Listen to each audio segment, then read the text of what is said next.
और कहते हैं जी मौलवियों को मैशत नहीं आती। मैंने कहा लाओ अपने सारे अब्बे हमारे सामने 5 मिनट बिठा दो। भाई मैशत हमें नहीं आती। कौम के अंदर जनाब लेवेज टैक्स के ऊपर तुमने कौम से पेट्रोलियम के जनाब पैसे खा खा के ये तो लब्बैक वाले बाहर निकले हैं तो जनाब दिन ब दिन नीचे और अब जमीन से आ लगा है, वरना इनके तो प्रोग्राम और से और थे। ये तो लब्बैक जनाब इनके सामने आई है और इनको सामने खड़ा होकर कहा है कि अब तुम अगर आगे बढ़े तो हमसे गुजर कर जाना पड़ेगा।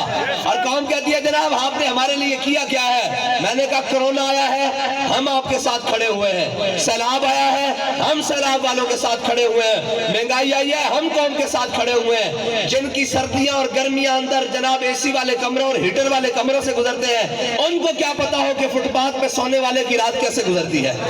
उनको क्या मालूम होगा गरीब का चूल्हा कैसे चलता है? जो जनाब कौम के डाकू और कौम के चोर हैं आज वो जनाब कौम के मुसले बन के बैठे हुए हैं।